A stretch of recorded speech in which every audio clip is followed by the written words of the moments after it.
joint work with Robert Speck from Jülich Supercomputing Center. I presented some of the early work on this topic in 2023 joint workshop in Hamburg. It's a continuation of that. Now I have more theoretical results and some more large-scale results. So the motivation is kinetic simulations of plasma play important role in many applications, as we saw in the last talk. Nuclear fusion, particle accelerators, astrophysical phenomena such as solar flares, and so on. So I'm a bit oriented towards particle accelerators, but the stuff I show is quite general for kinetic plasma simulations. The equations and the scheme I will be working are shown here. So we consider the Vlasov-Poisson system or the Vlasov-Maxwell system. For simplicity here, let's consider the Vlasov-Poisson system. So this is a high dimensional system for the distribution function f. And this is coupled to the Poisson equations. So the way the particle in cell scheme solves this equation is, since it's a high dimensional equation, it discretizes the Vlasov equation by means of particles or Monte Carlo samples. Then you initialize the particle quantities, but in order to calculate the forces between these particles efficiently, you interpolate these particles to a grid to get the charge density rho by means of some shape function. These are something with compact support, for example, B-splines. Then once you have a charge density, you solve a Poisson equation and get electric field on the grid. Then once you have this electric field on the grid, using the same shape function, you interpolate it back to the particle location. Then you advance the position and velocity of the particles, right? So you have a particle system with ODE here, which is coupled to the PD here, and then this is a two-way coupled system. So this is a, sorry.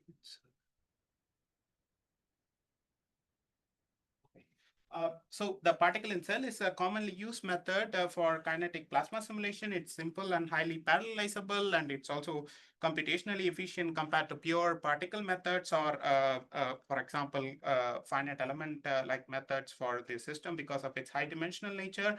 But I also just want to highlight that this particle mesh structure is also commonly seen in other type of methods such as immerse boundary methods, or a semi-Lagrangian when you want to solve a Navier-Stokes or vortex in cell type of methods.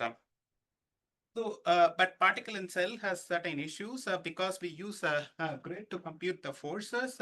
It suffers from aliasing because if you don't have sufficient resolution, the high wave numbers get mapped to the low wave numbers.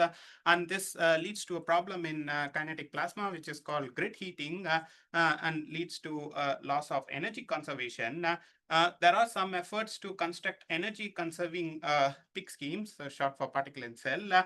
But they still cannot guarantee partition of energy into correct Fourier modes. So I'm interested in the particle in Fourier methods, and it removes the above issues by means of these interpolating steps, that is the scatter and gather directly to the Fourier space by avoiding a grid in the real space. And by construction, this just avoids all aliasing issues. So then we can show that it conserves charge, momentum, and energy. And there is a nice paper in 2013 where they show that this leads to a structure preserving scheme. And a more powerful result is in finite dimensions, it's only the Fourier basis which can lead to all three conservation. If you use any other basis, you can only get two at a moment. So in that sense, it's a quite nice scheme. And here I show examples on two benchmark problems. It's a weak Landau damping and two-stream instability. You can see that the PIC scheme demonstrates a secular growth in energy, whereas the PIF scheme, the energy error is quite stable and it oscillates around a certain value, which is dependent on the time step size used in the explicit time integrator. Another nice feature of these PIF schemes is it retains the simplistic nature of the PIC schemes. For example, on the left, I show the same kind of steps in the PIC scheme showed 2 slides before, and on the right is for the PIF scheme. So the majority of the steps remain the same. The only difference is instead of interpolating it to a grid in the real space, now we interpolate back and forth directly to the Fourier space. So this is quite nice because you don't have to alter your PIC codes so much. But the caveat here is the particles are at random locations. So you would end up having to use a non-uniform discrete Fourier transform, which is quite expensive. What it was shown in this 2019 paper is instead of non-uniform discrete Fourier transform, you can use non-uniform fast Fourier transform.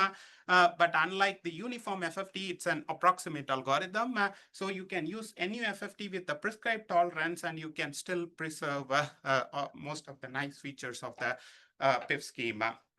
Another caveat is by construction, because it's a Fourier method, it's need periodic boundary conditions. But last year in this paper, we have extended it to free space boundary conditions and other Dirichlet boundary conditions, still preserving all the nice features. So naturally, for large-scale plasma simulation, parallelization is important. And with respect to spatial parallelization of PIF scheme, because this interpolation operations with Fourier basis is global in nature due to lack of grid in the real space, the way we decompose is we only decompose the particles between different cores or GPUs, but every core holds all Fourier modes. This is because this way we can avoid excessive communication between the particles.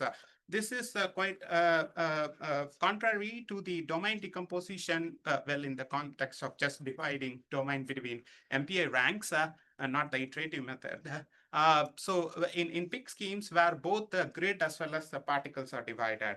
So when the number of Fourier modes required is small, or the number of particles per mode is large, you get a very good scaling for the scheme. For example, here the scheme is scaled a strong scale up to the full of Jules Booster supercomputer up to 3600 A100 GPUs, and it has 90% strong scaling efficiency and 90% weak scaling and 84% strong scaling efficiency, and with a push rate of 125 billion particles per second. So, but the thing is here, it only has 64 cube Fourier modes, right? But like in the talks showed before and others, where if you need a lot of Fourier modes, because if you want to capture turbulence or other fine scale features, then there is a problem, because the NU FFT is one of the costliest steps in the scheme, and its complexity looks like this, where the epsilon here is the NU FFT tolerance, NP is the total number of particles, and NM is the total number of Fourier modes. Because this part is replicated in each core, when you want large number of Fourier modes, the memory costs as well as the computational costs are quite prohibitive. Also, at every time step, we need to do an all reduce operation across these Fourier modes, which again limits the scalability of the PIF schemes. So naturally, we ask the question, can we exploit time parallelism to improve scalability of PIF? And our goal is to create a space-time parallel PIF scheme, which is could be applied to large-scale kinetic plasma simulations. Here we use a parareal method, and from yesterday and also the talk before, we have explained parareal quite nicely in detail, so I'm not repeating much it. The only differences I highlight, so we use parareal in a slightly different way. So in parareal, we use PIC as the coarse propagator and the PIF as the fine propagator. This is as opposed to standard temporal or spatial coarsening in parareal scheme, because in most of these kinetic plasma simulations, these are already run at a time step which is at the limit, stability limit of explicit time stepping scheme. So if you coarsen the time step size, it goes to unstable. So and I also as shown in later slides, even if coarsening is possible, it does not work well for certain test cases which are of interest to us. And spatial coarsening is quite tricky because the particles are at random locations. Then it's not clear how to interpolate between these particles. Because the PIC and PIF scheme shares many common features, choosing this as coarse propagator and PIF as fine propagator could be a nice choice. And typically, non-uniform fast Fourier transforms are more than 10 times costly than FFTs at least. So this makes PIC cheap compared to PIF. You can actually show that PIC is to a certain extent lowest order approximation of PIF scheme. You can also use PIF with lenient NUFFT tolerance as coarse propagator. That's also a natural choice. This way, both the coarse and fine propagator operates with same number of total particles, and you don't need to do any interpolation. Again, depending on the test case, you can, if possible, also coarsen the time step size in the coarse propagator. It works for certain test cases. The other important thing is, as a little bit explained in the last talk, when you apply parareal on the entire time domain, this is either too slow or has convergence issues. It's linked to the fact shown in this paper by Martin and Ernst Herrer, where they show for Hamiltonian have equations, there is a window where which parareal converges fast, but then beyond this window, it takes too many iterations or has convergence issues, which is inherently linked to the accuracy of the coarse propagator. So to improve the convergence, we apply parareal in multiple blocks, but without any overlap or something. So we first apply it in a certain block and take the result, move forward, and so on. So we have some convergence results. So by adopting the original parareal analysis of Martin, as well as the one recently by Thibault and others, the unified analysis paper, and using the F minus G bound for the PIF and PIC, we could use the convergence properties of PIC because, as I mentioned, in certain sense, PIF can be considered as some sort of idealized version of the PIC schemes.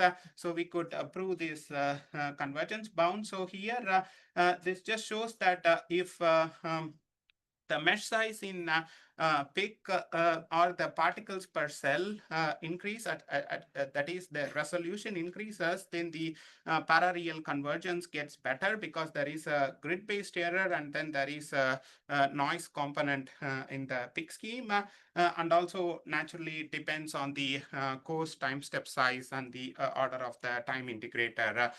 With respect to convergence in iterations, it's super linear. And when we use PIF with a lenient tolerance as coarse propagator, then you don't have a grid and noise, but you have now the tolerance used for the coarse propagator appearing in this error, and then also the error coming from the coarse time step size. Now, I implement this in the open source library IPPL that we are developing together with people in Switzerland. It's a performance portable library for particle mesh methods. It can run on large scale GPUs, CPUs, and so on. So now I show some numerical results. So the test cases I select are some of the common benchmark problems in kinetic plasma simulation. So these are Landau damping, two-stream instability, and Penning trap. So here in this particular slide, it's 64Q Fourier modes, 2 million particles. It's a full 3D, 3V simulation. And for the time integrator, I use leapfrog in the velocity Verlet fashion, or if there is a magnetic field, it's a Boris time integrator. And these are the tolerances for parareal and NUFFT. Yeah, so this has for 16 GPUs in space and 16 GPUs in time. So you can see that in this metric, which is like electric field energy, in this metric, even from the first iteration, you don't see much results, and the it seems like the parareal has converged because it matches closely with the serial results or also with the analytical rates. But here I should highlight that this is the fact, this is only roughly thousands of time steps. But when you more closely look at the energy figures, now you see a difference, because when you see the first few iterations, the energy still increases because it is still not converged. But then as iterations proceed, you can see that it converges and we recover the stable energy curves of PIF. So this is important for long time integration simulations. So here then you can also think in two ways. Either you can think of time parallelizing PIF, or you can also think of stabilizing PIC using PIF, but now the corrector is applied in a time parallel fashion. The charge and momentum also show expected conservation properties, and they are not dependent on the parareal iterations. Now, if you see parareal convergence with the iterations, you can see we get quite nice convergence where where the later time domains also converge at a rate similar to the initial time domains, reflecting the approximate Newton-like nature of parareal. So this is good. Um, Now, I just briefly show some numerical verification for the theoretical results from the theorem. So this is verifying the error with respect to the particles per cell, that is the noise term in the theorem. So on the left, you see the superlinear convergence with respect to iterations as predicted in the theoretical results. And on the right, again, you see the dashed lines are from the theory, and the solid lines are the numerical results. I should say it's still a bit hard to estimate the constants exactly from the theory because of the noise and so on from the numerics. So here I only verify the scaling yeah, so it should scale as 1 over square root of the particles per cell, and that's what the errors show. Now, with respect to the coarse time step size, there are quite interesting results. If I take the example of the Landau damping, it shows what is predicted from the theory. For example, in the velocity Verlet, the scheme is second order, so it should show a second order convergence with respect to the coarse time step size as predicted from the theory. But in case of pinning trap, there is some deviation we noticed. For example, here the final time is 19.2, which is same as the Landau damping example. And here you see that we don't get that nice convergence as in the Landau damping. And on the left, especially for larger coarse time step sizes, parareal behaves like for a hyperbolic equation where it converges very slowly, and just when it reaches the full time intervals only converges. So it gets better when you decrease the time step size, but it still doesn't look anywhere this figure. I should say that you could probably also notice this from this figure. This penning trap has 3 frequencies. So there is a modified cyclotron frequency, which is the fastest. There is azimuthal frequency, and then there is a magnetron frequency, which is the slowest. I mean, just to give context to the problem, I show here how this looks like. For example, on the right is the charge density, on the left is the particles colored by the velocity. You can see that on the axial direction, it oscillates, but also it moves slowly in a circle with the magnetron frequency.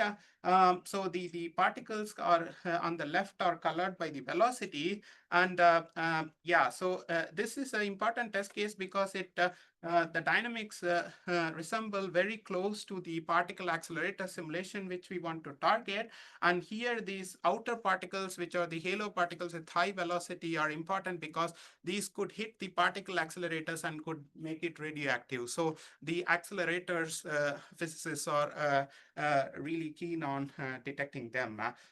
So I thought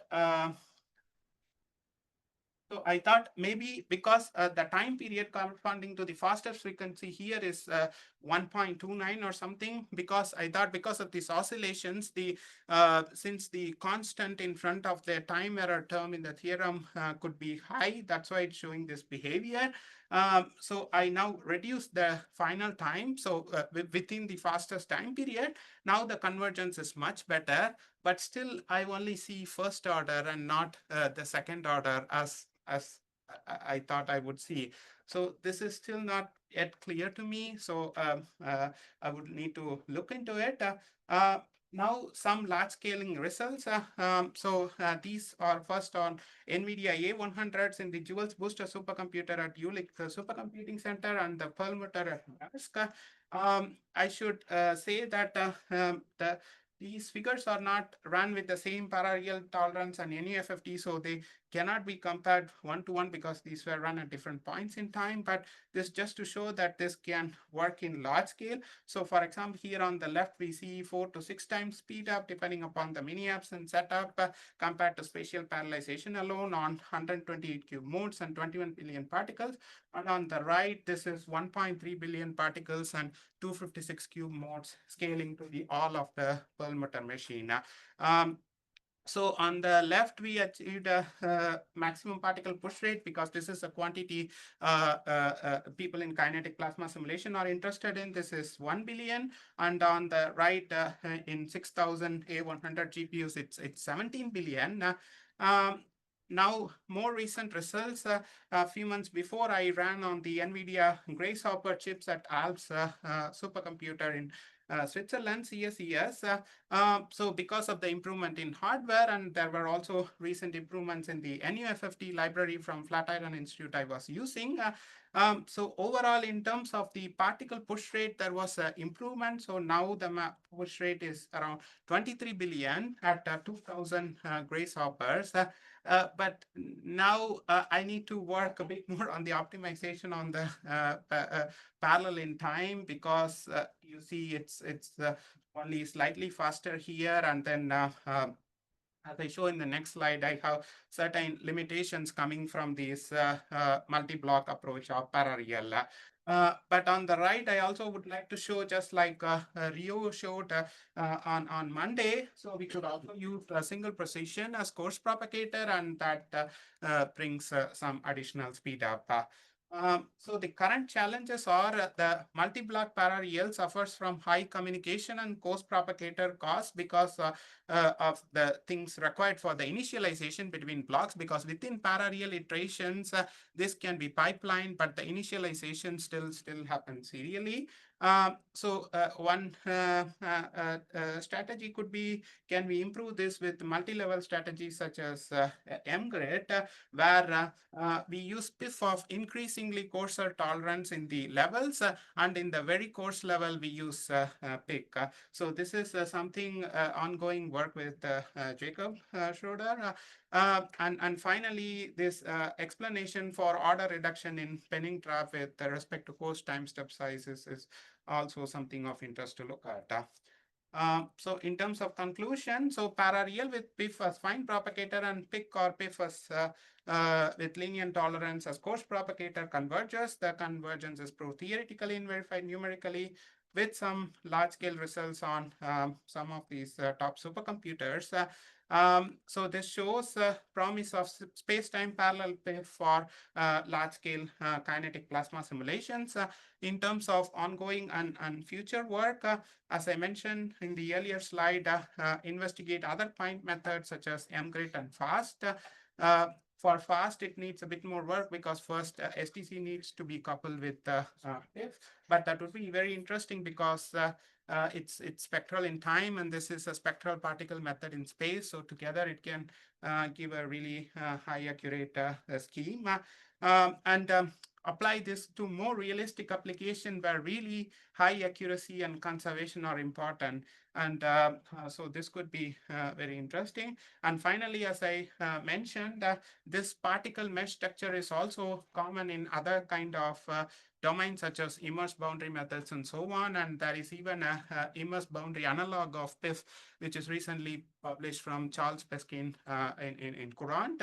And it could be interesting in applying that to those scenarios like in heart simulations and so on. So finally, if you are interested, this is the paper which was recently accepted in CISC Copper Mountain, and it's available on arXiv, and I'm happy to take any questions.